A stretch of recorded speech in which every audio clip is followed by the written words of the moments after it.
Alright, so I'm starting with about 2 pounds of clay. 2 pounds of clay. You may want to grab 2 1/4 just to make sure. And then just to accentuate or reiterate on the basics of throwing, each time you watch a demo, you'll gain like 1 or 2 extra details that'll make you a better potter over time. Get this a little faster.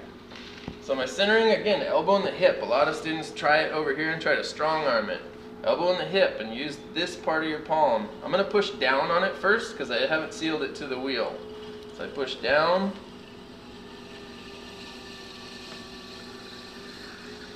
Okay. Now I'm going to cone up and cone down. So I cone up and then cone down. It's also known as wheel wedging.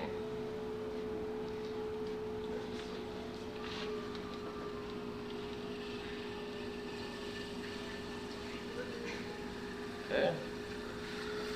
So now it looks like it's not really spinning.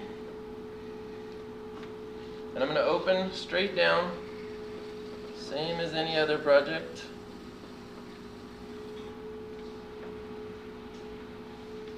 Stop it and measure it. Get the water out of there so I'm not blindfolded. Measure the bottom. It's about a little more than 1/4 inch thick. Any less than that, and then you may have a nice piece and at the end you cut through it with your cutting wire and you might cut off the bottom. Any more than that and you're going to have to trim a whole lot more down. Just so it's not a 10-pound bowl. Okay, fix that little wound. One thing I'm seeing a lot in my students throwing on the wheel is when they open out. You've opened down, they raise their thumb or push their thumb down. You want to stay nice and level to where your measurement was, and I lock my elbows into my body so that way they're braced, and I slowly pull out towards my body. If you get a project that's a little deeper and your thumb can't reach inside, you can do what's called a viper grip, like this, and pull toward yourself, but make sure your elbows are locked in. I get a lot of people who are like real laid back out here and they're pulling out and it gets all wobbly on them. Now I'm going to compress the bottom, the floor. Compression is just a fancy term for just compacting or just kind of leveling the floor is really all I'm doing. And when you open it, you want to open this a little wider than your cylinder. I always open just barely wider than the width of the bottom that I want. So if I want a bowl with a foot this big, I open a little bit wider than that. So now say this was a little bit off centered.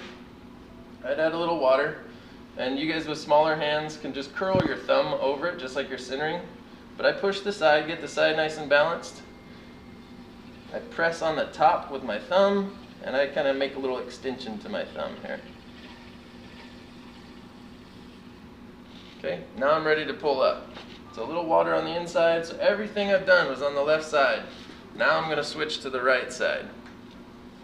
And I'm going to compress with my finger. I use my pointer finger, sometimes the middle finger, doesn't matter. But I push that clay in at the bottom and slowly lift up. Okay? So you'll notice it's kind of going in like a volcano. That means there was more pressure on my outside hand, so it starts to go in. On a bowl towards the end, I need to go out, which means my inside hand is going to do a little bit more work. So this time I'm going to pull, but I'm going to pull out.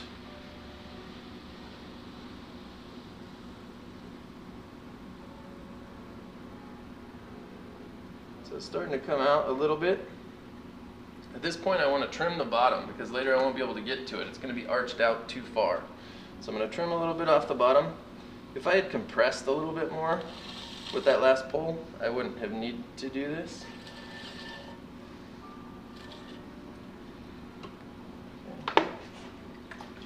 When I say compress, just squeeze a little harder at the bottom.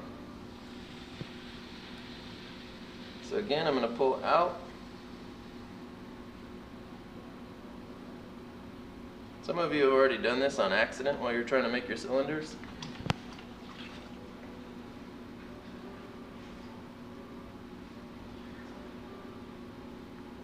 So you'll see on the inside there's this little segmented angle like this. It's really sharp and it kind of bumps in. That's called the beginner's hump.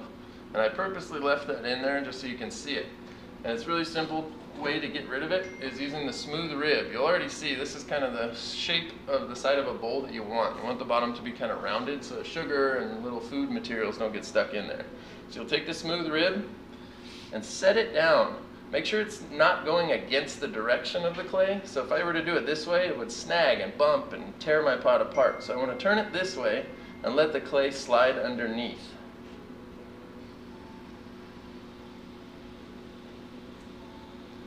That'll make a nice smooth transition all the way up the side of the bowl.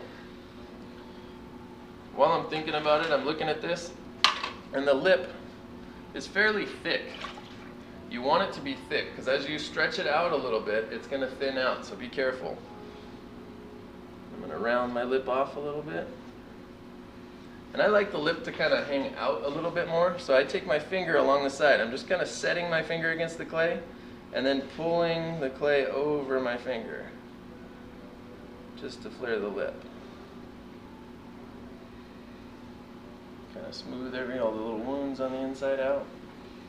You can always make little added, oops, I bumped it.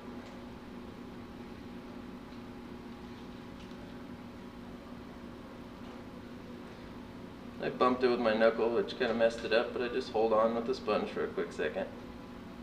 Alright, we're good on the recording.